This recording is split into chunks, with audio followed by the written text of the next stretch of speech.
So actually ahead of a Summer Olympic Games, we typically start preparing about 4 or 5 years ahead.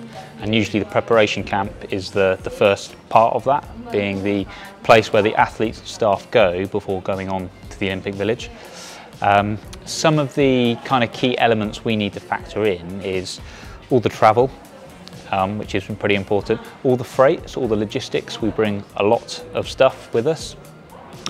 Everything from sports equipment to what we call home from home, so lots of Team GB flags and materials and branding. And the other key elements that we need to make sure are in place to prepare is just what we would say sort of fundamentals of hosting a large delegation. So accommodation, we're in a part city here, which is fantastic accommodation for us.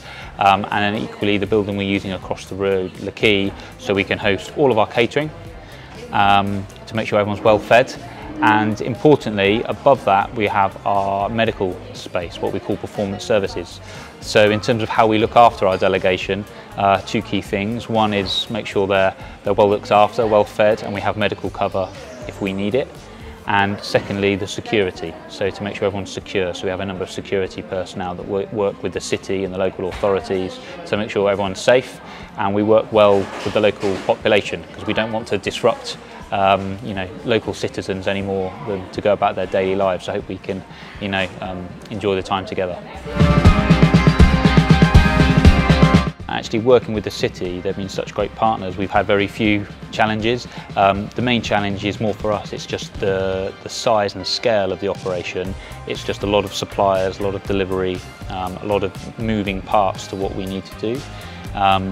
And in terms of how we're changing the infrastructure of both here, where we'll be based for accommodation, but also at the stadium where we have most of our training facilities, the city obviously done a fantastic job in supporting and adapting and adjusting the athletics track. And then importantly, we'll be completely transforming what are currently the indoor tennis courts temporarily to a performance gym space. And likewise, Le Quai de Possible. It's going to look fantastic. It looks a fantastic building already, but we'll be converting it into a dining and catering space, and that just takes a lot of transformation. It's like moving home, lots of furniture, lots of things in, lots of things out.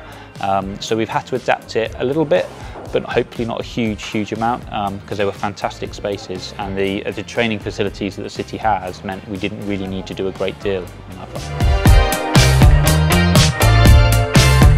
So I've worked for the British Olympic Association for nearly 10 years, and I would say the volunteers for all the various projects that we have and games we've been to, they are absolutely critical. We couldn't deliver what we needed to deliver without them. And they've been great so far. They've already started with us, and throughout the next few weeks there's typically kind of two roles, one of which is more to help us set up. We call it bump in, which is a rather strange term, but that's what we say in terms of getting everything set up and moved in. Lots of heavy lifting, lots of moving things around. And then there's a vast array of roles beyond that.